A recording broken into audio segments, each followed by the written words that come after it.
Greetings, true believers, and welcome to the latest episode of Yeah, I've Played. This is Alan Wake 2, The Lake House. Ba-bum. I am Matt Hall, and of course, I'm joined by my co-host, Jordan Hill. We are hosting the show equally. Co-hosting, yes. Co-hosting. All right, you're not... Nobody gets more credit than the other for anything. Nope. No one's putting in more work than the other. We share the line. We go one letter each, alternating. So no one feels left out. I do get more letters, fortunately. Only a few. Mm-hmm. You know I was calling you today? Yeah? You were calling me today? I was calling you a name today. Oh, yeah. I was calling you the Warden. The Warden? Yeah, it's like Warden Hill. Uh-huh.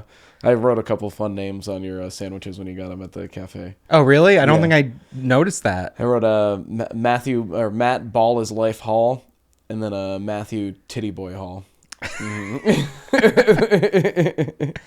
Well, both fun. If this is your first time watching a Hidden Machine video, that's the type of irreverent humor you can expect from us. But this is going to be our discussion of the Lake House DLC. Now, this will not be the most in-depth lore analysis, I don't think. No. This show is usually more about two, I'll say it, cis white guys play the same fucking video game. Yeah. And then we talk about that experience. We do our own analysis and everything, but it's not exhaustive. It's more expressive. Mm-hmm. It's more about our feelings on the game. We're not going to take you through every single step and the strategies and you know what I mean? But we will do every single step and the strategy. Yes.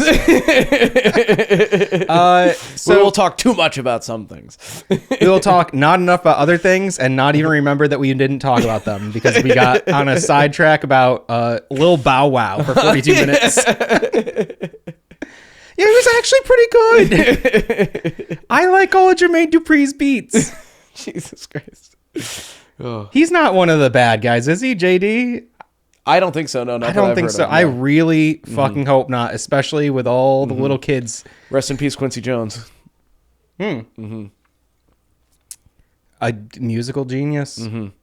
Quincy Jones is related to someone in hip hop. Who is it? Oh, is it one of the guys from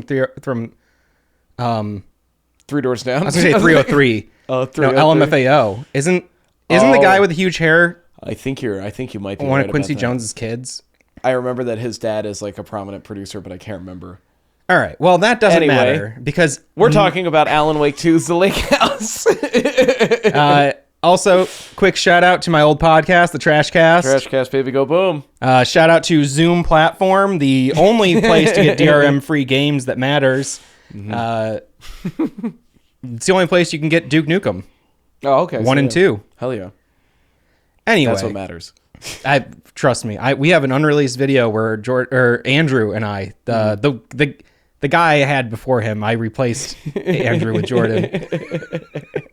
It's a seamless swap. I need one who's not so orange, but still kind of, No, we did a video, our experience with we did a Yeah, I've Played on Duke Nukem 1 and 2. Okay. But it never got released. I remember the tank tops and the... I still want to bring that back. I bought the tank top. It's going to happen. Okay. We're going to do a full month of Duke Nukem content. I wrote a couple scripts, I think. They haven't gone down the drain. But what did go down the drain was a bunch of used paint. How's that for a transition? Used paint and human blood. Do you remember having to wash out the brushes in art class? Yeah. I hated that. Yes. I had to do that recently when I did my Mudvayne Dig Halloween costume. Oh, yeah. It looked pretty good. Thank you. Yeah, it was all right. I did it myself. It looked fine in photos. Yeah. I saw Nick from MDE did it as well when he was on the Legion of Skanks podcast. Yes, Is that what inspired you? Yeah. Yeah, 100%. I made right. the joke to Austin and he got it.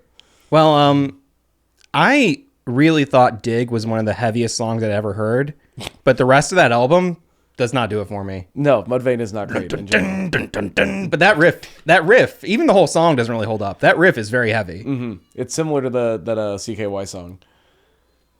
I can't remember the name. 96 Quite Bitter Beings. Yes, that's the one. Yes. Yeah, The rest of that song riff isn't rips. great. Yeah. But like the rest of the song is Put just that like, riff on repeat. I'll come. Your cats are going wild. God damn it! What, Minnow? What? We're in the bisexual lighting chamber. Now everybody knows Matt chews gum. Those are mints. Fuck. Jesus Christ. I just wanted a little display to go, I'm an Alan Wake fan. Look, I have a PS5 In copy. case anybody watching this video thought you weren't an Alan Wake fan. I'm probably never going to even open this. I'm not going to buy a PS5. For a moment, I thought about buying a PS5. And Just then to play that? No, just because I have a PS4. I got a PS4 to play Death Stranding, which almost immediately afterward got a PC port. There was a handful of games I wanted to play on PS4 that I later found out were either not that good or were on PC. I felt like an idiot, but I still use it as my like home media device. And the one thing that is really good, there's a Fist of the North Star game made by the Yakuza devs. It's basically just Yakuza But set Fist of the in North Star. in that like in that anime or that. I think it's based more on the manga, but yeah. So I have the Alan Wake 2 on PS5 because I bought the deluxe edition because it comes with a big book that I want to read. But that I feel kind of bad. I almost wonder if I should. Part of me wants to do a giveaway, but Part of you just wants to have it forever. I'd kind of just like having it. I understand. Okay, so this now it's officially I've played. Now that DLC does not come on this disc actually. No, but the Night Springs DLC is included on the disc. Oh, okay. So this is the second final DLC for Alan Wake 2. You're playing as Kiran Estevez, the divorced lesbian FBC agent. A woman again.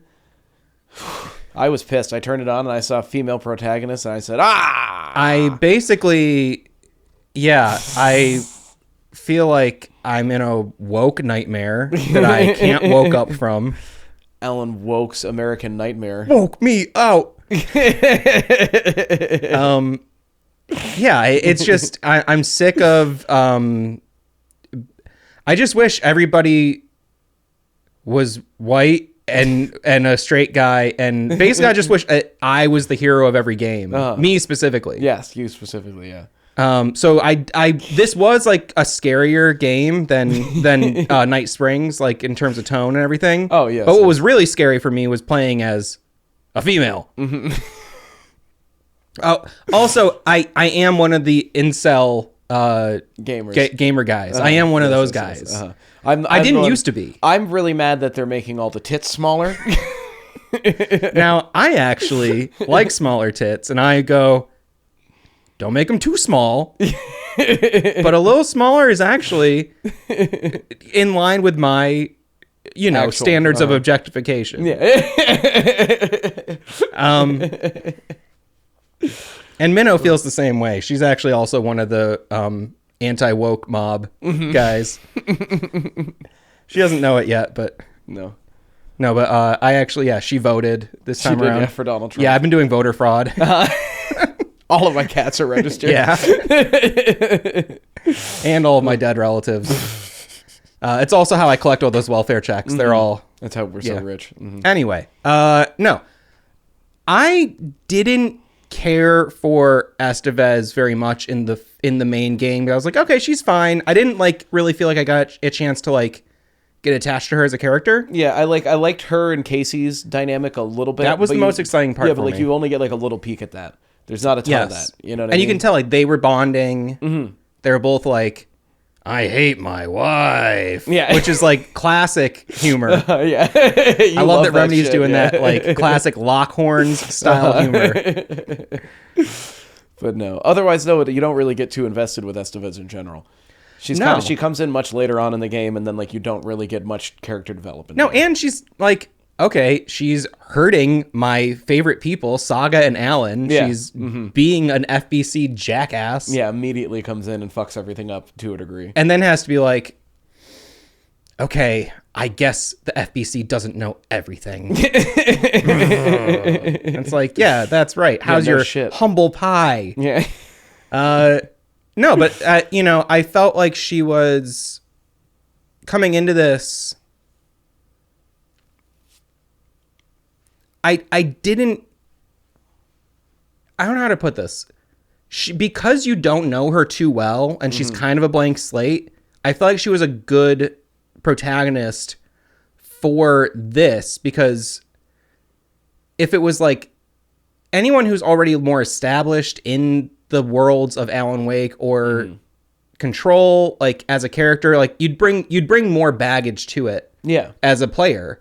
So like she kind of like helped me the same way I think like new players with Saga kind of like, going into that world for the first time. Like I thought she was a good conduit for that. And it was crazy to me how much it felt like a perfect 50-50 delineation of Alan Wake and Control. Oh, it was crazy, especially like once you, not to like get ahead of ourselves with the story, but once you actually enter the lake house and start going through the different levels of it, it feels like you are at points in the oldest house, but like it feels very much like the oldest house. And aside from like the literal, combat, it just feels like Control. Yeah.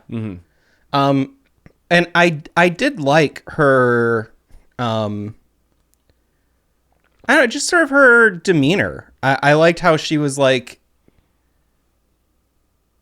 kind of like, Jesus Christ, what is this shit? Well, and I like at first it's like, she like even mentions it, I think, at the beginning, that she kind of is coming in not with like a chip on her shoulder, but kind of like a little bit of like a prejudice against like the research department in general, that they're all kind of like obnoxious and they don't take their job seriously and they don't follow all the regulations. So like when she gets there and nobody answers and she's trying to go in and she doesn't see anybody, she's just like, these fucking assholes are all off, you know what I mean? Like doing God knows what, Yeah, painting in the woods. Yeah, painting in the woods. If only it were that simple. Yeah, I thought she was really cool, and it made me excited to see her appear in more stuff. And then also, I just the other day saw a little like promo piece that Remedy put out, like a little interview with her and Sam Lake, and she was talking about how, do you remember Time Knife from Quantum Break, like the joke screenplay? Yes, yeah. So some fans put together, like voice actor people and stuff, put together like a table reading of that. Okay. Which I couldn't watch, honestly. It's got like big like Zoom meeting energy. Yeah. Anytime there is anything like that where it's like, we got 14 nerds who are doing like, this is my limit right now. Even you and I talking about this stuff as two people is like, it's a little bit too much already, So I didn't really watch. I tried to watch it, but I got, this is for theater kids. But no, I understand. Yeah. All right. Hi, everyone. This is the team for the day. Woo! Okay, so the first thing, I'm Janina. Welcome to my home. The first thing that I have to tell you is that nobody paid us to do this. Nor should they. This is not sanctioned. There is no boss. Nobody's going to get fired. No one's going to get hired for us doing this. Just know that this is us hanging out and having a great time. If we fuck up, we don't care. We just like this, okay? It's like Harmontown or something. Yeah, I can't. No shade. Yeah, everybody do whatever they want to do. It's not for me. I like stuff that rules. I only like good stuff. I only like stuff that totally rips. I'm only into the sickest shit. I can't even tell you what it is because it's kind of exclusive. You really shouldn't even be worrying about what I like. You'd ruin it. You wouldn't even understand. It's kind of like what's funny about people like you. You think you want to know, and then like you don't realize that you couldn't even comprehend it if you did know. So anyway, she was on that. She did the Time Knife reading. Oh, okay. And she's like, that's how I kind of like connected with Sam Lake for the first time. Like, it was through that project. And she was like, in the interview, she's like, I'm like so excited to go through and look at every document and put it together. And I was like, oh, she's one of us. She's a big old nerd. Yeah. And it was just, I just imagine that that's got to be really cool, but also maybe even a little much to be like, the person who's acting is also like so stoked on the project. Yeah, like, yeah. you know, it worked out great. It worked out really great, but that's like, that's risky to like bring fan energy into a professional setting. Yeah, you could. Well, like, hopefully they're just professional enough that they can. You know what I mean? Totally And seems clearly like she did a is. good job. Yeah. And but you take that risk that they're not going to be able to. You know. yeah, and she played it well because I had no idea she was like a hardcore Remedy. No, fan. I wouldn't have known. I just assumed she was another voice actor that I'd never heard of. You know what I mean? Because I don't care about that shit. Only actors I care about. Jenna Jameson. Jenna Jameson. I can't think of any other ones. Fucking A. I was just jacking off earlier. Rod Strong. Hunkle Mathewson. Do people see this thing in my hand? Yeah. Who's the guy who freebased coke? John Holmes. The later works of Tracy Lord. Chasey Lane. No, I don't like her, but I do love the Bloodhound Gang song about her.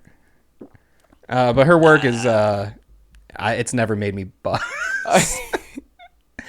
I only know who she is because of that song. Yeah, me That's, too. like, the only. I've never jacked off to her. I'll try later though. never jacked If, off. I'll report back next episode. So Next, yeah, I've played Chasey.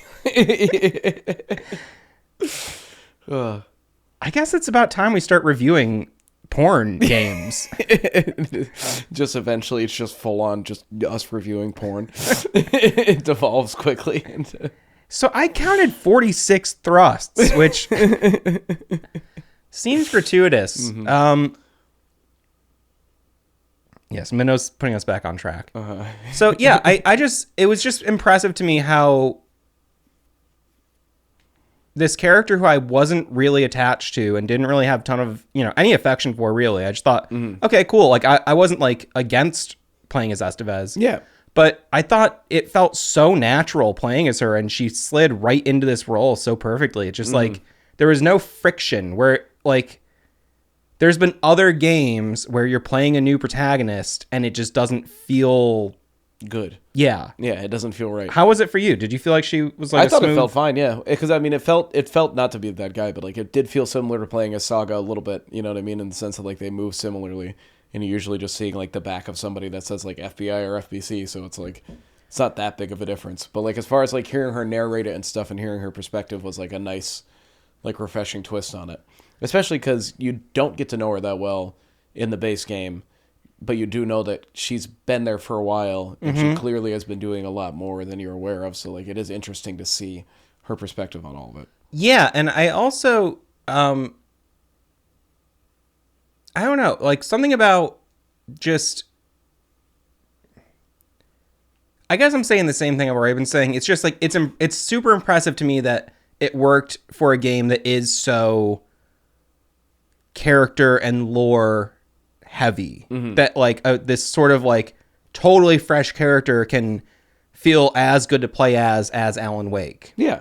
Which is very impressive, and it makes me feel very confident for Remedy going forward that like they're going to be able to expand their casts and bring new people in, and I think that they have good casting, but also like it, you know, I've seen like the different coaches and directors and people they brought in for stuff. Yeah. It seems like they just have like good people making these things happen. It's like, it seems like they just have like a solid vision, you know what I mean? And they know exactly what they're trying to do. And it seems like the people that they have obviously directing and stuff and just working on it in general are very good at like making that vision come to life. Very cool. So, I mean, the Lake House was something that you could walk up to it even in the opening. You could walk up to the gate right away, but it, you know, it's like, what's in the Lake House? What's the Lake House? What's the Lake House? And so you just, a lot of hit the intercom over and over again, wouldn't get like no response at all. Yeah, there is a response, but I don't think it always worked. No. I think, sometimes isn't it just like a weird noise? You get like a basically someone be like, oh, the staff isn't available right now. Oh, okay. But like, I feel like when I first did it, I just got like a or something. Yeah, that's what I remember hearing too. She's crunching her toenails over here.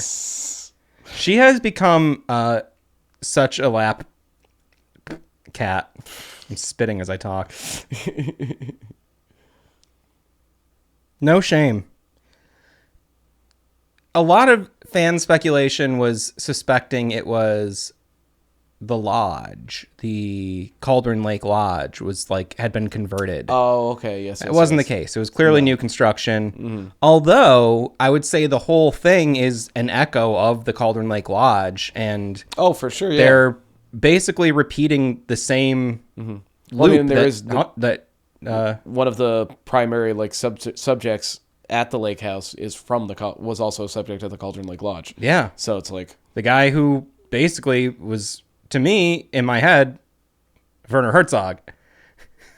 That's who. Oh, yes, that's just who I pretended he was in my head. Yeah, his voice is very similar. Yeah. I just watched Grizzly Man. Oh yeah. Not too long ago, like within the past 6 months. That's fucking upsetting. It is fine. You know what I mean? It was good, but it was like you're like, oh yeah. I can show you stuff that's much more upsetting.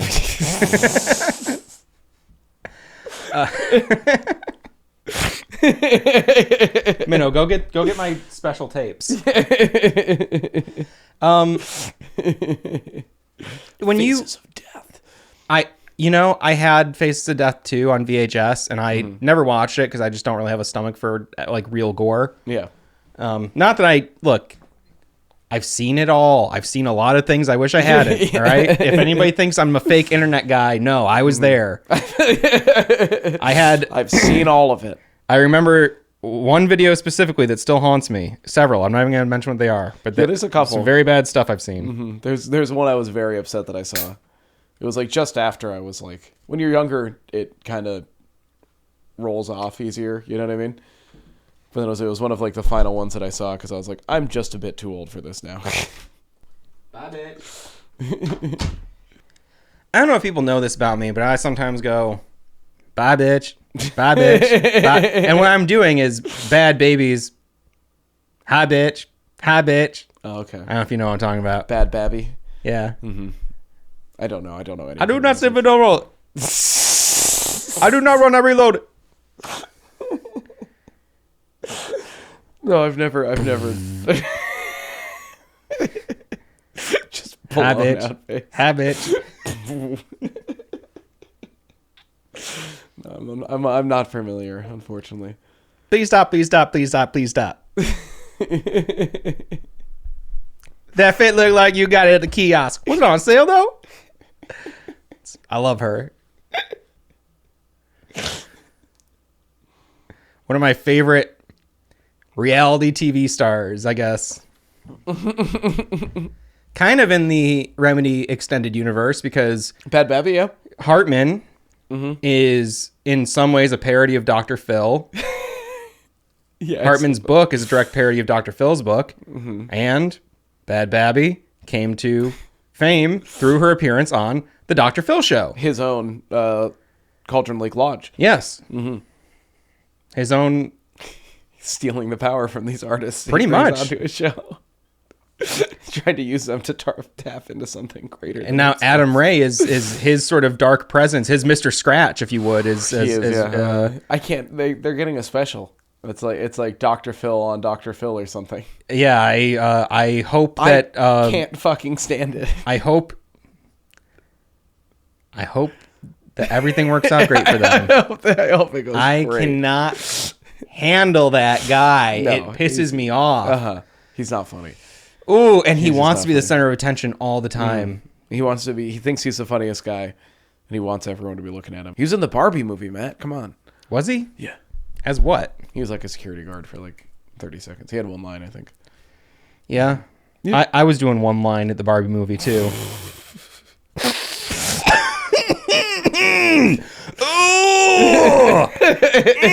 The whole theater's looking at me. Just in a second. You have a flashlight on a mirror. Just fucking crushing up Benadryls. But not very well, so it hurts. Ripping through your nose. Trying to calm myself with a nerd's rope. You know what? I'm gonna leave. I'm gonna sneak into Oppenheimer. Don't narc on me. Sorry. Both those movies were fine. I couldn't finish the Barbie movie. I thought it was too cringe. Yeah, I hear it. And I will eventually see Oppenheimer, I'm sure. It was fine. Christopher Nolan, right? Mm-hmm. I love everything else he's done pretty much. It was fine. It was like 45 minutes too long.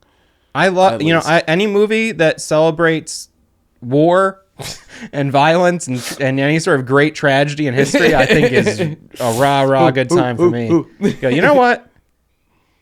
If we can do anything culturally just to stoke a sense of anxiety and trauma and never let people heal from things and just kind of keep picking at that scab, peeling it back off. I think it would just be a lot easier to control the populace and some people say teach war no more. Mm-hmm. I think those people should get shot in the fucking face. Anyway, total warhawk too. Now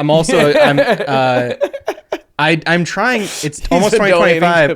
I'm both Russia, Ukraine, and Israel, and Hamas. 4 separate donations going. Come on, let's keep it going. Joke is wild. Yeah, and that boss fight was pretty hard. Like we just skipped the entire game. No, we talked about Estevez being like a good new protagonist. Yes. Yeah. That's it. Mm-hmm. That's the whole game, yeah. Oh, and you go up and down an elevator a bunch. You do a few times, yeah. Uh-huh. No, I really, really enjoyed, and my experience was kind of ruined. Maybe yours was too, because you are playing on a graphics card that is struggling with this game still. Yes, I still get the warning that it's like you do not have enough VRAM to support this game. You know what I mean? It's not going to run properly. And I'm like, I fucking know that. Who cares? And it worked okay a lot of the time. You get a PS5. Yeah, I'll get on that. Yeah, I'll go grab one. I don't know if I ever finished what I was saying earlier. I was going to get a PS5, and then like they were sold out everywhere, and I go, fuck it. I'm not even going to fucking care then. Yeah. If I need to hunt this product, it's not worth it. It's not worth it at all, no.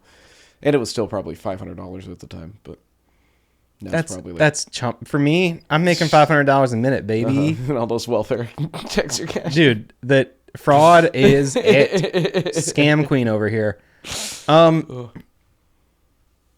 Yeah, I really liked the walk up to the facility, like through the gate. Mm-hmm. When you're in the woods on that little path, I just thought that was like really neat. But that is like when I was playing it on stream, my frame rate went to like 1 frame per second. Yeah. And I was like, oh, that's never happened before. And I was like so excited to stream this game. And there's like, I'm maybe like 30, 40 people in the stream. It's nothing crazy, but it's better than we usually do. Pretty good for us, yeah. Yeah. I go, oh, this is so nice. Yeah. That's why I can't stream Alan Wake, because I'm like, if I stream Alan Wake 2 at all, it's just gonna look horrible. You know what I mean? Yeah, I had to like really. I can deal with it. You know what I mean? But like the one time I did, everybody was like, "What's wrong with the change this setting? Try doing this." And I'm like, "Don't! I tried everything. Leave me alone. Download more RAM." Yeah, I'm like, yeah, I'll get on it. You know what I mean? Like, turn VSync off. It's fucking. That's not it. Increase motion blur. Mm-hmm. Overclock your RAM. No. What you need to do is go to www.freeram.org. When you get in, it's looking real FBC like. Mm-hmm. You go, oh my God, is this the oldest house? Oh my God.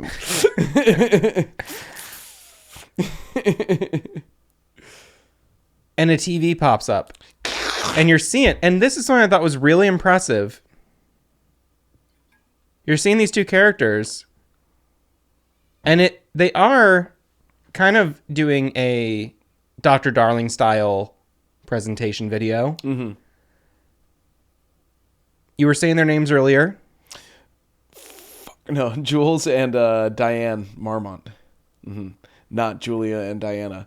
Jules and Diane Marmont. Marmont? Jules in the house.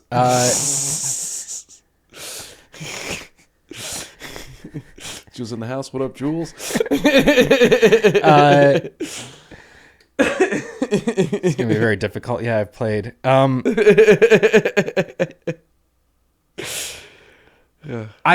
My initial reaction was, "Ooh, that's a bit much." And I go, "Oh, you know what? I like these ones." At first, it was almost a little too circusy for me for some reason, but then I was like, "Oh, that guy is just super pompous." Yes, I mean both the characters grew on me, but I think what made it feel a little more circusy was like the clear vocal editing at the end, like that turning into them fighting and them editing it, and like that still being something that they like released. You know what I mean? And we're like, we'll put this in reception, you know, even though clearly, you know, they're fighting. So that made it feel a little bit like we edit all of our fights out. Oh yeah, people don't see any of them. No. We don't talk outside of this. TooHotForYeahI'vePlayed.com. You get an exclusive DVD of all our hottest moments that could make the show. It's just us flashing the camera for 20 minutes. Just fucking steel drums in the background. You lift up your leg and your balls fall out. I lift up my leg and my balls fall back under my butt cheek. Fucking sitting on my long balls. That's what's going on here tonight. Welcome to Hidden Machine. Yeah. Whenever I'm fishing for something to say on stage, I often say something along the lines of, God, I'm getting older. I feel it older every day, really. This morning I woke up and I stepped on my balls. That always seems to please the crowd. My balls are fine, though, in case anyone's curious. They're not on the floor. They're not on the floor. No. Mm-hmm. Nobody's tripping over them. You just checked. Yeah, I did it. Is he lying to me? No, I'm interested in the top of that can. Oh, it's resealable because this is a THC root beer. Oof. In case you're trying to get fucked up, but not too fucked up because it's root beer, you know. Yeah. Mm-hmm.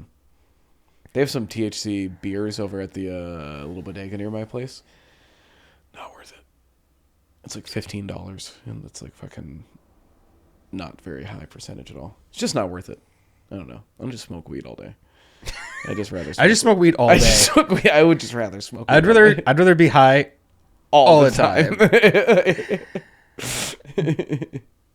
I thought that starting this up the way they did with just a big ass room, tons of little things area to see. You know, you're getting the flavor, the documents. It reminded me of the investigations sector in Control when you go down. Yes, but that was way more overwhelming because you're in the dark and there's documents literally everywhere. Yeah, and I saw a lot of complaints about that being like maybe one of the few complaints of the game was like there was just too much shit down there. Like it was hard to keep track of everything, and like I'm learning things and I'm reading stuff, but like by the time I'm out of there, I'm like forgetting everything I've read. Yeah, there's like 14 documents like in like a 10-step radius. Yeah. Whereas in this, they were much better about parsing them out. And I liked that they did it like that because I feel like there was more of a gap between like Night Springs and this than there was between like Final Draft and then Night Springs. Mm-hmm. You know what I mean? Excuse me. So I feel like it was a nice way to like get... Let's go to the chart and check that. No. So I feel like it was a good... I mean, it felt longer to me at least. Maybe I'd played Alan Wake 2 in the downtime then, but I didn't this time. But like, it felt like a nice way to get back into it. And like, because it kind of felt like Control a little bit too, it helped me to kind of like play the game a little bit more like I would play Control a little, where I'm also looking around for documents, but I'm trying to like get into these computers and see what's going on. You know what I mean? And fucking, I don't know. It was a nice reintroduction into the game with this big open area where you just kind of walk around and you get to free roam again for a moment, you know? Yeah. Mm-hmm. And I thought it was just good environmental storytelling there. You could see things on the desks, and you could just see that there was like, okay, some things askew here. Yeah, but they also give you like a good amount of like, you get a lot of exposition about kind of how the doctors got here and stuff like that, just like by like looking at the photos in their offices and like reading all their awards and stuff. And so many of the documents in this had exact dates, which a lot of docs in Alan Wake 2 did not. Yeah. And I thought that was really cool because personally I'm trying to piece together a little timeline. And I go, well, I think they were really crucial. trying to establish like the timeline with Control and Alan Wake 2 and like where all of this took place. You know what I mean? I think they were really trying to, because 2019 is when the oldest house went down or whatever, went quiet. into lockdown. Yes. Who's coughing now? That's me, because I'm talking a lot. But Director Trench dies, and obviously is no longer, you know what I mean? Now it's Jesse Faden as the head of the FBC, but they don't know that over here. Right.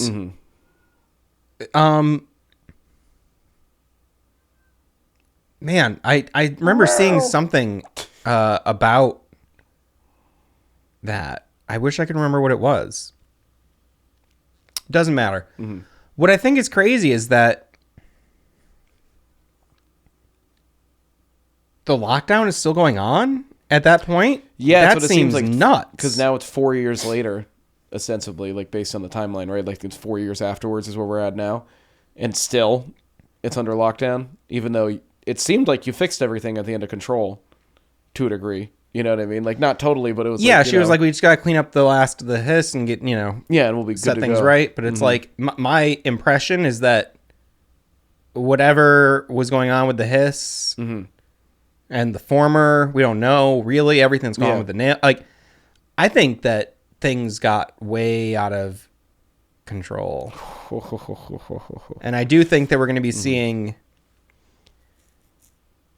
some sort of large-scale AWE expanding outside the walls of the oldest house in Control 2. That's what it seems like to me. And we'll talk about a teaser that is in this mission pack, the DLC. Mission DLC pack expansion release. I couldn't come up with another one. Oh, that's fine. I didn't really think about this. What do you have to go in a computer or something? No. I had to have someone in the chat tell me the password. Oh yeah, I figured for it out. the first computer. It was funny. I figured it out my first playthrough, and I like played about halfway through again, just on like the second time I did story mode, and I like turned on a bunch of like the cheats, kind of that you can put on, like just like invincibility and unlimited ammo. And the first time I figured out the password. The second time I was like, I got this, no problem. I'll look at these things, and I fucking just couldn't get it right. And I had to look it back up. It's just the bold numbers on the documents. I know, that's all it is, but it's just like fucking I couldn't get the order right. Yeah. I can't remember how they... I don't know why. But the second time I just couldn't do it. Essentially, you are going from the lobby. I think there's floor 1, 2, 3, 4, and 5. There's 5 sub-levels, It's the final floor. And I mean, structurally, this is a pretty simple DLC. You get off. I mean, it's basically, Remedy is really good linear. at. It's super linear. Remedy is really good at reusing environments. So you do revisit all the floors basically, or you're able to. You should revisit all the floors. Yeah, you don't have to. Yeah, no, but you should. I almost didn't. Yeah. Well, I'm glad you did. Same. Or else this would be a bad discussion. Yeah, I mean, it's riveting so far. Going down the elevator, getting off, walking around, seeing a locked door. Okay, got to find a clearance card. Like, that's very Control. Clearance cards. Yes. Clearance card, a clearance card, a clearance card. I will say my one... Night Springs was definitely, like, the more fun DLC. You know what I mean? Not that this wasn't good, and this was still fun, and I loved it because of, like, the world building and, like, just the information that you get. You know what I mean? And, like, the expansion on everything. But Night Springs was definitely, like, a much more fun time. Yes. Like, I'd replay Night Springs in a heartbeat. Whereas this one, I was like, I should replay it just so I know what's going on more. You know what I mean? But, like... Night Springs, I just kind of want to do it so I can be Rose and fucking blow people away with the shotgun. One is definitely more of like a tension release. I mean, the gist of the lake house is that they were doing experiments in the lake house trying to understand the relationship between the dark place and the shadow and the power of creativity. Art. Specifically, art in general, but also specifically the writing of Alan Wake. Yes. And so that's what Diane decides to focus on. Right. So the project kind of gets split into two halves. And they're like Arbutus and Demetrius or Romnus something. Romnus, Romnus and Arbutus or something. Yeah, something like Romulus and Arbiter or something. It sounds like stuff from Half-Life. Yeah. They're made up fucking words, but probably not, but you know. You need to go to the Romulus sector. You need to open the elevator, Gordon. I'm doing a Half-Life scientist. Yeah, you did a great job. Mm-hmm. Beware of the paint guys. None of your bullets will have any effect on them, Gordon. I do think the research sector was working on some kind of weapon. Minnow, come on, babe. She's just like got her teeth on the door. Just fucking yank on it. She's just like out there moving a pickup truck with her mouth. Like a strong man would. Yeah, no, I understand, yeah, so I mean, you find this out gradually, but essentially, one half of the project is trying to come up with an algorithm that can simulate Wake's writing style in an attempt to utilize his power to shape reality. Yes. A second thing was studying the paintings of Rudolph Lane, formerly patient at the Cauldron Lake Lodge. Excuse me. Who I thought, and excuse me, Sam Lake and Clay and Kyle and everybody else that's writing on the game, thought Rudolph Lane died in the comic. No, he gets stabbed in the comic, but he survives.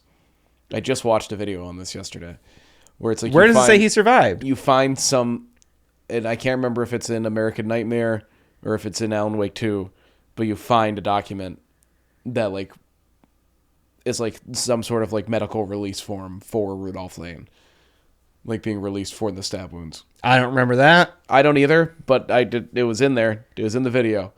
I'm gonna have to look at that video. I'll send it to you. I'll find it. I'll look in my history. Pull it up. Oh, there's no one there. There's no young Jamie. There's no Grant. Grant. Why are you so mean, Grant? Grant, what is that?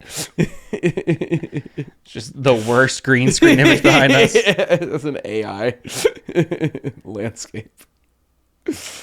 So, when they first showed the teaser with the painting, people were like, oh, it's Rudolph Lane. I was like, I don't know. Is it? Because I thought he was dead. But it was. Hey, very cool. In one sense, it's kind of horrifying that like they're caught in this loop. They're there on the lake, and it to me, it says something about like the nature of Cauldron Lake and Bright Falls, where who knows how many times the story has repeated in different ways, because we know about Thomas Zane and Hartman being on the lake, and Hartman pushing Zane to experiment with the dark place and try to bring Barbara Jagger back after she drowned. We know about Hartman then repeating a similar experiment with Alan Wake and other patients at the lodge. And now his patients are brought back to this place on the lake, and they're doing similar experiments on him. And it's like, where is the root of all that, and how long will it continue? And also, like, what is so powerful about that story that's causing it to continue playing out like that time and time again? Like, why are people stuck in that loop when they come to this place? Well, yeah, I think it's like the idea of like the refinement of the story. You know what I mean? Where it's like it needs to like hit the same points, and it needs to have the same themes and stuff like that, but he needs to find a different way out of it. You know what I mean? So that's why they keep hitting those same things. And it's like, like you said, the loop or the spiral, so it's like things just keep repeating over and over again. Yeah. Even if it's like just a little bit different each time. And so, I mean, Wake is writing these events, it seems, to, or Scratch, or are they the same guy? Look, that's for another video. But it just makes me wonder, like, is that Wake's story, or is that like, or is Wake continuing a tradition that he's not even fully aware of, you know? Just the fact that it is so cyclical. And then, well, it's hard to know like the breadth of like Alan's story and power, and like the, you know what I mean, like the power of the story itself too, where it's like they even talk about it in this, where like I believe Diane's like the most afraid and like bugged out by the story pages because she's like, there's no way that he knows our inner thoughts. Like she doesn't really. She's like, how is this? Like there's like the scene of her right, like sitting he's there pulling like obsessing intimate over it. details from their She's like, lives. this doesn't make any sense. How's he doing this? Has he dictated like my entire career up until this point? You know what I mean? Like, there's no way my entire life has been written by this man. Like I have control over my life. I make my own decisions. You know what I mean? But it's like, well, I think we've talked about that before in the other guy plays, where it's like, it's all about control. Is the whole entire game of control, you know what I mean, a result of Alan Wake writing that to happen, you know what I mean? So well, what I think that a lot of people are missing, the point of all this is that Alan Wake is a stand-in for Sam Lake, who is actually writing it all, and he did write it all, and actually it all is a video games. Mm-hmm. He wrote Donald Trump winning twice. He wrote kind of fucked up. But, you know what I mean? He's clearly got a vision. I mean, you're not even American. I don't know why you would meddle in our politics like that. You could have just wrote like, I don't know, one Bernie, maybe just give us one Bernie. Even if it's just 2 years and he gets shot, you know what I mean? I'll take it. Come on, I would love even a Jill Stein. Jill Stein presidency. I would love. Anybody fucking else at all. And any yeah, I'm trying to think of like the worst libertarian guy now. Dave Smith. I would love Dave Smith as president.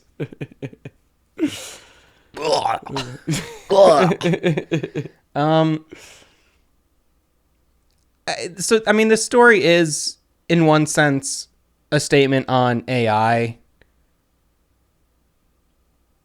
Oh yeah, generative AI. Yes, yeah. And like trying to call from an artist's work to mimic it in this perfect way through technology, and we can achieve the same effect if we just get like the parts and nothing artistic or pure is going to come out of anything forced. Yeah, it's kind of the point where it's like they talk about it like it just perverts it. Yeah, is ultimately all they're doing. And it's funny. I mean, it's almost a little heavy-handed, like the AI thing, because it's so prevalent right now. But it works. I think both. Yes, that is how the FBC would see art. Yeah, absolutely. Yeah. You know? Well, because it's like the thing that I think makes FBC so interesting is that while they're dealing with these like paranatural or like supernatural, we'd call them like things, you know what I mean? It's still a bureaucratic government thing. And it goes through all of those stupid bureaucratic processes, and they have to look at it in this dumb, very black and white, not black and white, but very like logical, scientific clinical way. Yeah. To be like, okay, this thing's happening. That's crazy, sure, but like, what's actually going on here? You know what I mean? Like, what are the actual powers at play? What's happening? How can we explain this? Rather than just being like, I don't know, like, holy fucking shit, what's happening here? Yeah, it's like any sense of awe or respect for anything they don't understand is just met with like, well, let's dissect it. Yeah, like let's pick it apart, let's trap it, let's figure out what's going on. Let's make it do it again. So also, it is crazy that they just straight up kidnapped Lane and. Well, yeah, but I mean, it was also like, if you think about it, we're going to be all over the fucking place in this thing, but it's kind of, you go up and down the elevator, like you said, and you fucking get the I mean, basically all you're learning is like they fucked up Rudolph Lane to the point where he became a painting. Yeah. And also there's like paint monsters that maybe seem like they're somehow an extension of him and his feelings. Who knows? You can kind of kill him. Kill him with the flash. I mean, you could like blind him with the flashbang, or you could kill him with the black rock launcher. The black rock launcher was not great. No, it was a fine. I mean, it was like it had the potential to be kind of cool, but you get like 6 shots for it the entire game. Yeah, because I was playing on normal. You know what I mean? So and like, also, there's not an abundance of ammo. When you're just to talk about the combat real quick, when you're walking through like some of the maze areas and like the paintings come out, the guys, I couldn't understand how to dodge. Yeah, there was nothing you could do to avoid him sometimes. But they would take like 2/3 of your life. Oh yeah, and they actually patched it. Oh, did they? To make them less... intense. Of course, we got to try to play it fast, and so we always like, there's this thing where you're like, yeah, that was really hard, and they're like, yeah, well, they fixed that. They so also hard. patched, when I played the boss fight, it took me a bunch of tries. You told me it took you a lot of tries. It took me at least a dozen tries for the final boss fight. I thought it took me like 4 or 5, but it could take me a lot more for all I know. I can actually check the count I'll put it right here. I just kept fucking dying. I had almost no health. And there's like item boxes all over the arena where you fight the There's last probably boss. like 8 that keep respawning. Couldn't get a fucking healing item. No, I keep getting shit that like I did not need at all. Yeah. You know what I mean? I was like, in my memory, in the inventory boxes, the item boxes are dynamic, and they will give you whatever you're low on at that time. Yes. That's why when you're totally stacked, they'll often be empty. Like, I don't need more flares. Really ever in this DLC. Really at no point did I need flares. But, like, I got a whole lot of flares. You know what I mean? Yeah. Like, I didn't need them. I didn't use them. They don't do anything for the boss. That was really difficult, and I just powered through and finally got it. Yeah. But, and then they're like, oh, added more healing items. And I was like... And some people were like, hey, it was nice to actually have the game be hard for once. Yeah, I didn't hate that it was like a challenge, but like it did get frustrating pretty quick. Like the first few times I died, I was like, okay, cool, like an actual fucking hard. I would have been more cool with it if they just like didn't give you any item boxes. But the fact there was like a ton and I just couldn't get what I needed out of them, I was like, this seems broken. Yeah. And it was. Where it feels mean, and intentional. And I would say, Minnow, come on, babe. Go play with your brother. A pretty good boss fight. Remedy's not really, for as great of a studio as they are, they didn't really do a good boss fight until Control. Yeah. In my opinion, I don't think any of their previous boss fights are good. I just don't think they're not memorable, and often they are a little bit underwhelming or a chore. Yeah, exactly. They're either like broken to the point where like the thing you have to do is just like feels like a stupid exploit. Yeah, the Quantum Break boss fight. Yeah, where you just like hide in the very corner confusing. Fucking, or like even the Max Payne one where it's just like you have to shoot the wires. Yeah, like you have to find a pixel hunt until you find a thing and shoot it. Yeah, exactly. And it's just like, okay, well that just feels, I don't know. It just feels like someone needed to tell me what to do, and then I did it. And then I was like, oh, okay, well I never would have fucking figured that out on my own. As opposed to like the rest of the game, which is just like fucking awesome action. Yeah, and it's very intuitive, and you're, But Control, they really started to vary things with the bosses, and I thought they did a great job. And I think in Alan Wake 2 as well, continue to experiment and do better boss fights. Yeah, for sure. Even like the mini bosses and stuff that you come across were at least a little more dynamic. Yeah. And I thought this was a pretty solid boss fight. It had different phases. The combat overall was like, nah, you know what I mean? Yeah. Half of them were jump scares. Yeah. And then the other half, it was just like, oh, cool, more Taken, but like in an office setting. Yeah, and I liked the part where there was a ton of Taken in a way, because it was just like, okay, this is like a cool little combat gauntlet. Yeah. Well, I read some people were like, oh, I just ran. I was like, oh, I didn't even consider that. I don't know. I'd never think about that. Yeah. Unless I have like no ammo at all. Right. And it feels like I have to. Well, yeah, combat not the highlight of this DLC, but still, like, I just good job with the bosses. I think that it's cool to see them continue to work on that, because it's it. If I had to like really just like be super critical, it's like the lowest point of any of those old games is the bosses, and the platforming in Max Payne, which we've talked about that enough. Yeah, we shit all over that enough. Listen, the remakes are gonna do it right. Fingers crossed. Do it nice, do it tight. Just hit it right, hit it tight. Ding. But we were talking about, what were we talking about? Just talking about going through the floors, talking about how Rudolph Lane got all fucked up. And I was going to say another person. Oh, yeah, you said that they kidnapped him, but it was like they had requested to bring people in. Right, it got denied. And they denied it. And then they waited until the FBC went dark. And then they were like, okay, fuck it, cool now. But I think it's because they were talking about, in some of the manuscript pages you find, that, like, I don't think that's something they necessarily would have done at first, but, like, they were allowing the darkness to seep in. You know what I mean? Like, there was a crack coming in. I think they were slowly, like, being perverted a little bit by the darkness. I think it was, like, creating more of a rift between them, you know what I mean? That would like, check out with the rest of the story. Yeah, that just like seems to be what was happening. Where like I don't think they would have kidnapped Rudolph Lane at first. You know what I mean? But like by the to time that I say they kidnapped Dylan Faden. Yeah, I mean, not these two. You know what I mean? Not Jules and Diane Moore. Yeah, but it seems like the FBC is fucking evil. Yeah, no, you're not wrong at all. Mm-hmm. Oh. I mean, hey, again, it's a bureaucratic government organization. You know And they kidnapped Ed Booker. Yeah, Booker. they did, yeah. Ed Boogers. But he just thinks that it's a cool writing retreat, so he's not even upset Yeah, about it's it. crazy how aloof that guy is. Yeah. Now, something that happened to me, and I haven't replayed this yet, so I'm excited to go back into it. And I posted about this, but nobody had nothing to say about it. I'm walking around. Ed! What was that? Did that happen? Not to you? that I remember, no. What? What? It sounds like Tammy. Mm-hmm. It sounds like someone goes, Ed! Yeah. We don't know where Tammy is. No, all we know is that her writing style didn't end up being what they wanted. No, it was more, I think it was less artistic. Yes, his is more artsy because he's a theater writer. Mm-hmm. I'm wondering if there's like some sort of Easter egg there with Tammy that I didn't find. Because why? Maybe. Also, like, or the other thing I thought, is she trapped in an overlap somehow? Yeah. Or is she taken? You know what I mean? Has she become taken? I thought that, but I don't know. Mm-hmm. I don't know because I feel like I would have seen her. Yeah, that's fair. I feel like she would have been interactable. That would have been more important. But there are multiple overlaps in this place. You've seen like a couple bleed throughs while you're just exploring. Yeah. Mm-hmm. So I don't know. I don't know what to make of that. You know, discuss it amongst yourselves. Get back to me. Let us know in the... I'm kind of a fraud. I've never actually finished a Remedy game, but I just let other nerds tell me what they found. And That's I why he says it. all the boss battles suck, because he's never beaten any of them. No, those boss battles are mad good, actually. I loved fighting fucking O'Flannery or what is... I loved fighting... the guy who just got the blowjob in Max Payne. the Rico Death or something. All the birds in Alan Wake. Yeah. Oh my God. Don't get me started. I loved fighting the Cyclone of Garbage. Loved fighting through the film Twister in Alan Wake.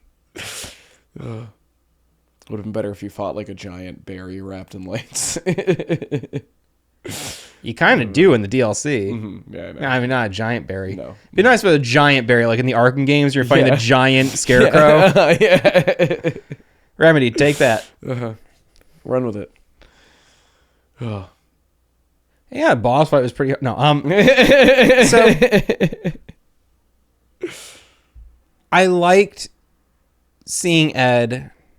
I liked seeing sort of more of the depravity of the FBC in a way where it's like, man, they really are capable of some serious violations. It's like MK Ultra level shit. It is, totally. And it's like, because like they've reached the point where you're finding the stuff about Rudolph Lane and they're talking about how like they're drugging him to see how it'll go to like make him more willing to paint. But then like drugging him is producing like paintings that are more and more obscure. So they're like, okay, well, we can't drug him. Maybe we'll just beat him, you know what I mean? And like force him into it and threaten him into it, you know, and like coerce him into it. And then it's like, well, they're trying to like, it says like part of their main goal is to like study the effect of emotion and that can have on art, you know what I mean? They're trying to quantify the emotion in art to like recreate Alan Wake's art, but they're not paying attention to the fact that like they're forcing this like horribly angry and depressed man to create art. No, and you're like, what's unless I can't tell if they like don't notice because they're so blinded by their hubris, or they were trying to do that because they wanted to create a link to the dark place. You know what I mean? Because well, they did say they wanted to create a threshold into the dark place and go, and it's maybe like they think that like the anger and stuff is like would help manifest that. You know? Yeah. Who knows? Yeah. Or maybe it manifested itself by like leaking into them. You know what I mean? Yeah. I don't know. I really got to replay it again with a more analytical mind because I have like, you know, yeah, I just want to go through it on a deeper level because I feel like it's easy to pick up a lot of the themes of, you know,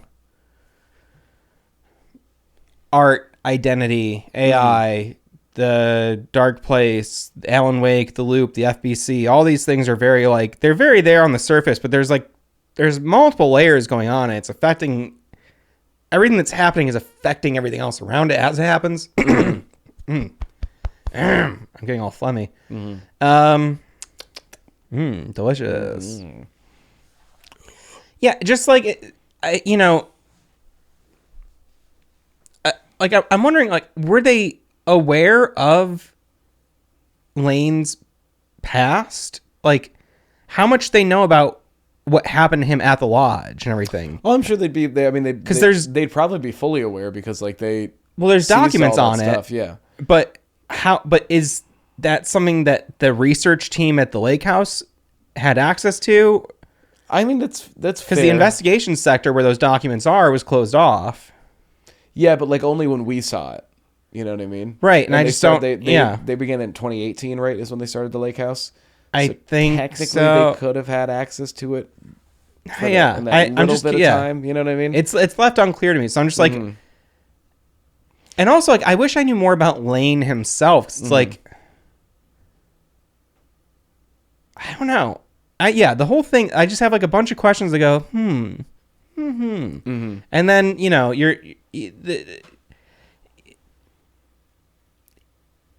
along with like the rest of the game where everyone becomes an insane murderer, basically. Yeah. Diane does smash Jules' head with a rock. Yeah, very much. What is that? There's a movie I saw, Too Young, with Ethan Hawke and Angelina Jolie, Taking Lives. I don't think I've seen that. Oh, it's like the opening of it. Oh. Mm-hmm. Somebody like they were like playing chicken in the highway, and like his friend gets clipped by a car, and he just like kills him with a rock on the side of the road. I was probably like 8 when I saw it, and I was like, "Wow, you can do that!"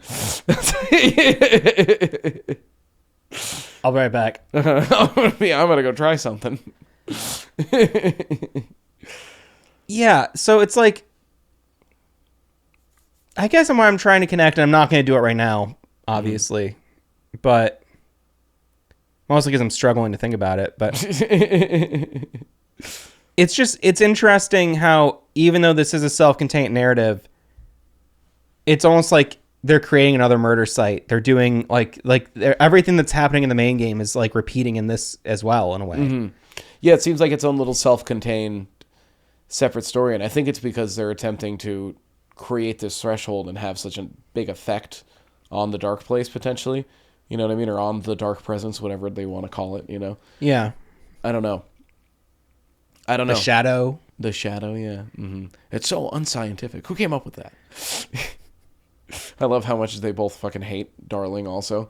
Yeah, it seems like nobody likes Darling. Yeah, it doesn't seem like anybody really does. But I love him. I don't know. He's so charming. I hate him. I hope he never comes back. Yeah. You hope they never figure out what happened to him. I hope he just stays having relations with Tom Zane in the dark place forever.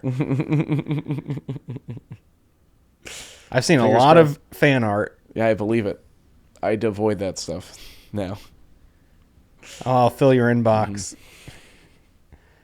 Everybody, send your favorite Tom and Darling Rule 34 to Jordan at hiddenmachine.com. That's my email. Thank God it's not actually. What? No wonder I haven't shown up for the past 5 shoots. Yeah, I mean, I want to go deeper on this, but there's also it's not that deep. But it is at the same time. Yeah, well, because it's another situation where like there are bigger things implied. Like you visit a different section of the hotel. You know what I mean? Of the what's it called? The Ocean View. Ocean View Hotel. Which apparently this is totally missable. And I go, that's crazy to put something so crazy in a thing you might not even see. But I mean, that's also Remedy's. You know what I mean? That's Remedy, baby. Because a lot of people won't even play the expansions. I'm sure. You know what I mean? Yeah, I know some people go, I don't like DLCs. Yeah. That's insane. That's insane. That's just like, yeah, I like to play like part of the game only. I'm not really into like. Yeah, I don't like finishing it. I just like putting it in. I don't like. That's it though. You know what I mean? Okay. Ooh, I skip cutscenes. What? Why? I just skip over all the dialogue. I don't care about what. This game doesn't make any sense. What's the Halo? I don't even know. I guess it's like a bunch of like Marines who are aliens and also angels. Yeah, you got it. Okay, it's like a Tom DeLonge thing. Yeah, angels in the airwaves. Yeah, or outfield or whatever. No, it's Angels in the Outfield. Yeah. That's his band. Angels in the Outfield. His band. I think his band is Angels versus Aliens. Cowboys versus aliens. You go into the room. Now, in the Ocean View, there was all those symbols, and somebody saw in the game data the symbols seemed to be related to the different Remedy projects. Mm-hmm. Condor, Control 2. Yep. Alan Wake 2. So this was the Control 2 door, to my memory. Is that... It's still in Vaden in his big Delane. cell. Mm-hmm. It's Delane Maxwell. It's Delane Maxwell. He's got some hair back. He had hair at the end of Control. That's fair. He did at the end of Control, yeah. Mm-hmm. So he must have gotten a haircut. Because hasn't grown. Otherwise, it'd be yeah, long hair. Mm-hmm.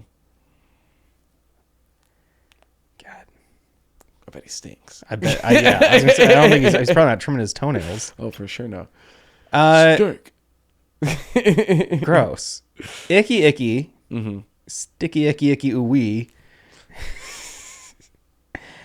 Ooh wee. He's like, I'm being weird. I'm being a traumatized guy. Mm-hmm. And you're like, I need you to tell me what's going on. And he's like, I'm having an episode. You're like, stay calm. I'm a cop. Yeah. Basically. Yeah, effectively, yeah. You're like, I don't have time for this. I'm Kiran Estevez. I have trauma. Mm-hmm. And you're like, no, I don't care at all about that right now or at any point. And it's like, and what does he say? He says something like, tell Jesse I'm sorry. Yeah, tell Jesse, I tried. You tried what? Growing out his hair. Case. Oh. Mm-hmm. It just wouldn't happen. Yeah. He couldn't explain why. 4 years, he didn't cut his hair, and that's as long as it got.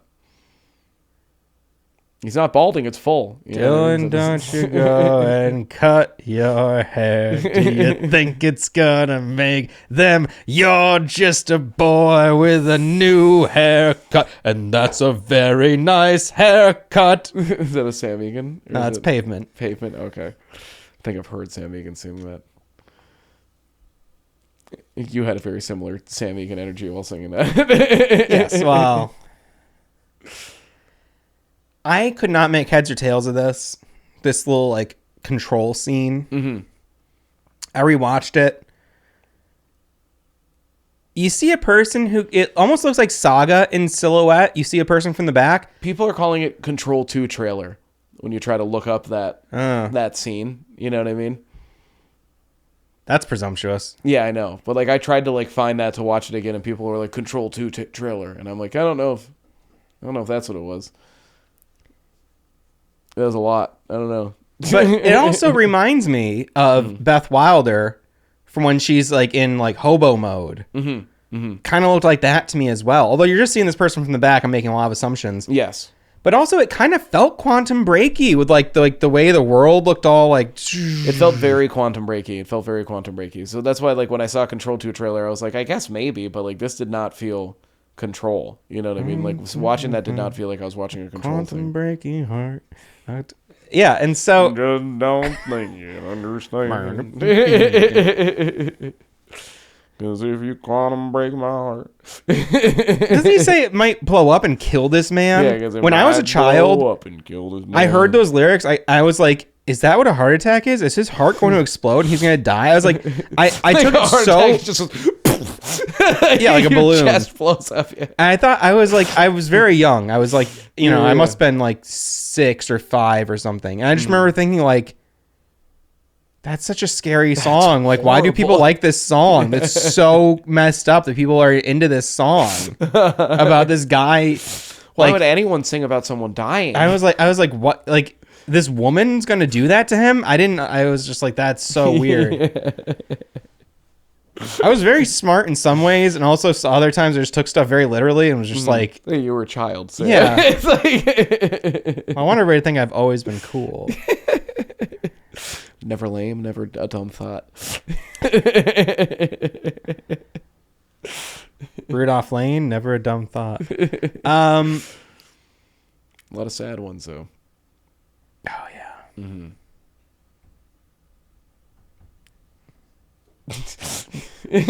Pour one out for all the sad Some hoes. La Croix for all the dead hoes. Damn, girl. For all the hoes that can't be with us. Sorry, Minnow. Yeah, So the one thing that kind of stuck with me is at the end of that sequence, you do see like 2 frames of the hiss liquid. I don't think we're done with the hiss. No, I don't think so either, because I think it's like I think the hiss is a larger power similar to like the Dark Presence or Hedron or something. You know what I mean? I think it's a similar thing. And the hiss also came from the realm that it came from, one of the slides. We don't know like what else could have come through that slide. No, we have no concept. You know And what I so mean? And we don't know if the slide is the only way to access that realm. right, also. and if it was open enough for the hiss to get out, anything else could have gotten out. Yep. And if the FBC is under lockdown for this many years, And does the former have anything to do with the hiss? You know what I mean? Is there any connection between those two? and would the former be immune to the hiss if it encountered it in the oldest house now that it escaped from the astral plane, it, presumably? Yeah, that's what it seemed like at least. But Yeah. no one knows. It's too many questions, not enough answers. Too Many. It was like you're almost doing a walk-in. I did almost. I just stopped myself. I don't know why I went into it. With too many questions, but I didn't. It was on accident. I swear to fuck God, I'm not a loser. He's I one don't of my think favorites. Christopher Walken impressions are funny. He's not one of the sex creeps, is he? No, but he might have killed a woman on a boat. Remember, there was that actress who died on a boat, and it was just him and one other guy on the boat with her. And they came back, and they were just like, she died on the boat. Whoa, crazy. No, but he strikes me as a guy who would kill a lady. Yeah. I can't remember who it was. It was a famous actress, though. Was it the wife from Everybody Loves Raymond? Yeah. No, she's still alive. No? She's still alive. Okay. Was she one of Jerry's girlfriends on Seinfeld? I don't think so. I don't know why. Did she work at Central Perk? Was it Gunter? Was it Gunter? Did he kill Gunter? Are you think it's not a lady, it's Gunter. Natalie Wood. Oh, Natalie wow. Wood drowned while Robert Wagner and Christopher Walken were on a boat with Natalie Wood. In what year? Give me 1 second. Wikipedia.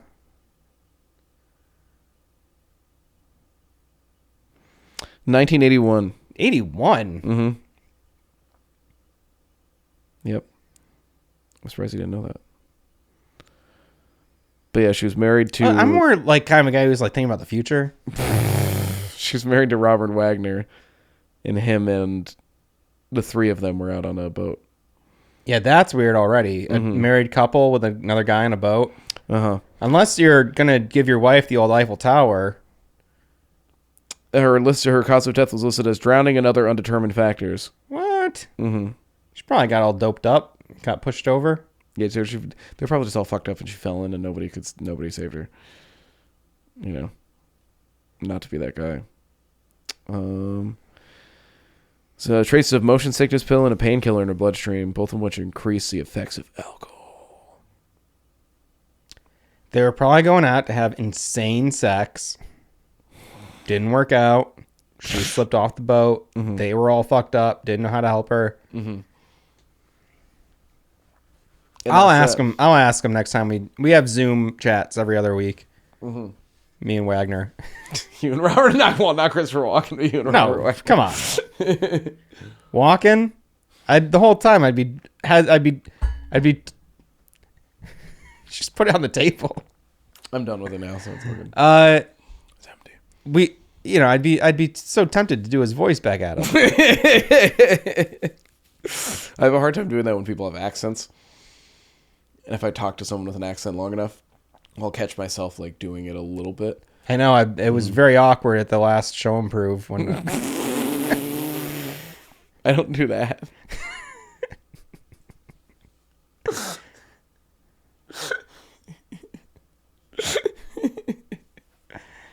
That would have made hanging out with my neighbors very uncomfortable at my last apartment. I don't think they would have liked me very much. Do you have any favorite moments from this DLC? Favorite moments.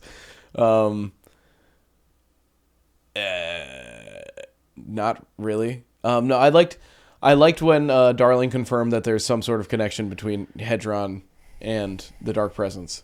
You know what I mean? Or the Shadow or whatever. But like he confirmed that there's something going on there. I liked hearing more from Darling. That's what I enjoyed. And I just really liked the exposition in general. I liked that this was much more exposition heavy. Even if you didn't necessarily like learn more about the world necessarily, it was nice to have more questions raised, like what is happening at the FBC? Why is the FBC still down? Mm-hmm. You know what I mean? Like what's going on over there? So they can do Firebreak the game. That's the only reason. I loved the area where you go in and there's just all the typewriters going and they have the automatic typing machine. That was pretty cool. I really liked the is that the same? No, that's not the same space. I like the space where it's like there's the it's one of their offices. It's just like this lit room in the center of this like otherwise literally like massive expanse. Yeah. Where it's like you can go on eternally in any direction, but then there's just this one thing. That was like a very striking moment in the game for me. Typewriter room was kind of cool, but that was also, you had to go through that like 3 times. Yeah. And it was a little bit obnoxious. Just like... I love working with power cubes. I fucking can't. That was one of those things where I was like, okay, this is just a little tedious. It felt like Resident Evil-y. Yeah, I don't really care for that kind of stuff. Or like I just played Dead Space, and it felt very Dead Space-y. Yes. You know what I mean? Where you're like trying to, okay, I got to get this battery with my kinesis and get it over. Okay, it's not going. I can't just, okay, and there, it's in there. All right, cool, now we're good. Yes. I also really enjoyed all of the monologues from the Marmots. I thought those are good videos. Yeah, those were fun. One major complaint I had, those play on a loop on the projectors. You can't stop them. Yes. There's documents right nearby. I'm trying to read the document. It's hard to hearing read when there's someone reading something else over that. It's like with the tape recorder. Sometimes I'd accidentally click the tape recorder first, and then I'd go to read the document, and like I had to like read the document first and then do the tape recorder. But then if you like get just a couple feet from the tape recorder, you can't hear it anymore. And I'm like, oh, come on, I want to keep exploring while I hear it, you know what I mean? And it's like, I don't know. If we're picking it apart, those things were a little bit obnoxious, yeah. Yeah, I don't also, like that that's just a loop, though, that you can't do anything about with all the videos that you're seeing. You make me play as a girl Again? What's she on her period? and there's not even, you can't even do the naked Mona Sax code. That doesn't work in this one. It's worked in every other game. It's, yeah, naked Mona Sax is like the Konami code for Remedy. No, yeah, it made me very excited to see more of Estevez as a character. I would hope she would return in Control 2. I imagine she's going to play a bigger role either in Control 2 or if there's any sort of Quantum Break sequel that ends up coming out. You know what I mean? I imagine she's going to be involved more, for sure. Quantum Break sequel seems very... I know, very, very unlikely. But who knows? I mean, I'll call Phil Spencer. See if he can. Phil Spector. See if he'll give it up. I'll call Phil Spector. I go, buddy, I need you to threaten someone with that gun of yours. I think it worked for the Raw Nets. It's worked before. Maybe try that again. Could you? I need you to contact the rights holders of Quantum Break and just tell them to do the right thing. I heard you're good at convincing people to do things with contracts. I heard you made arguably the best sounding Ramones record. End of the century, I believe. I don't know if they did others with him. Anyway, pretty great DLC. Some minor complaints. Yeah. Still stings that James McCaffrey passed away, because I just go, man, I would love to see just like a little Bit more Casey. Yes. I wanted it so bad, and I wanted it so bad in the Night Springs DLC. And it was gonna be there. I teared up. You know what I mean? When they did the one clip that they have, you know what I mean, or that they kept for that. But overall, good DLC. I do wish this is definitely the kind of thing. Like, I wish I could have experienced it all at once. You know what I mean? The whole game? Yeah, part of me wishes. Well, now you can. I know now I can, but like fresh. It's integrated into the game, yes, which is so cool. But I mean, like, I know that's fresh. why it's. I would have loved to have just like gotten it all at once. You know, fresh. It's dope. I'm a little jealous of people who are playing the deluxe edition for the first time now that both DLCs are out, and there's been a bunch of bug fixes. Yes. Although, from what I have read online, seems like you still can't get all 9 of the Pat Main radio shows. That is bugged out somehow. Oh, lame. Yeah, but the same bugs still happened for me, even though they were like, we made it better for people with lower, you know what I mean, like quality rigs. I'm like, I mean, like, my rig's not that bad. I play everything else, you know what I mean, pretty much fine. One thing that I like is that Fallout London, no problem. Cool. Wasn't that game from 19 years ago? They said they're really targeting for Firebreak to play on like lower tier hardware. Good. And be like super accessible. I think that's great that they can do something that has a lower barrier to entry for everything, because it's also just so sick that at the same time they'll do a game that's like so punishing on your PC that it's like you need like they were the first to do ray tracing. They're the first to do DLSS. I'm pretty sure. Yeah. I think Control was one of the first like games with NVIDIA ray tracing. Right. And I remember it being a huge benchmark. You know what I mean? Yeah. And Quantum Break I think was the first game to do DLSS, and they were like. This game is 720. How are you doing it? Like, how are you upscaling it? They're like, trust us, it looks good, it works. And then this is what mesh shaders is what they use in Alan Wake 2. I don't know. I think that was the technology that, like, I only remember this because I was looking into it, and the reason that my graphics card can't support mesh shaders is because they didn't exist when my graphics card was created. Oh, and mesh shaders are a thing I think a lot of things use now. But yes, I mean they've Minnow, please. She is screaming. But yeah, overall, good DLC. I had a good time with it. I've already played halfway through it again. I'll play through it again. Don't put your head in my water. That's mine for drinking, not for Minnow to put her face in. Yeah, I will definitely be playing it again as part of the main campaign. I restarted Alan Wake 2 a little while ago because I'm going to do my big analysis video on it. My big anal sissy video. And, anal sissy. My big anal cyst video. What's up, everybody? And it popped. I shouldn't sit like quick, that. Quick. Turn the camera off. Hospital.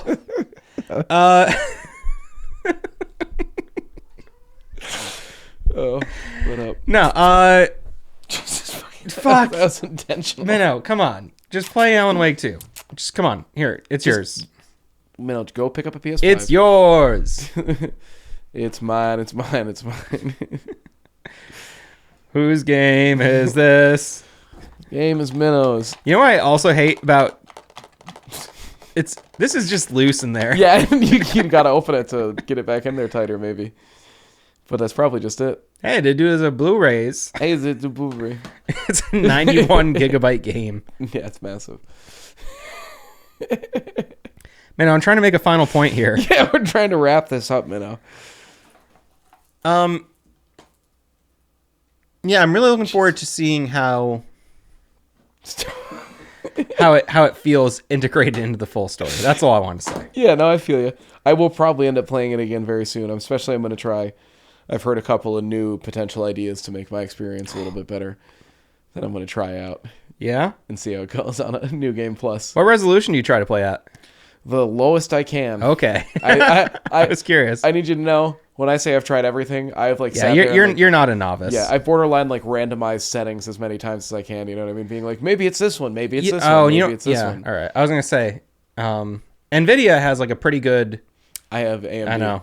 That's why. So whatever. Which they is have, sucks, they have but then software that optimizes to your. Well, to your there's a rig. whole section of the settings that's just blacked out because I don't have NVIDIA. So I can't yeah. Okay. Yeah. And it is. I mean, yeah. They like NVIDIA was a partner on this game to some degree because like they used Alan Wake 2 and all their tech demo stuff for their latest round of everything. And I'm a budget gamer. well, I'm gonna release her ass here.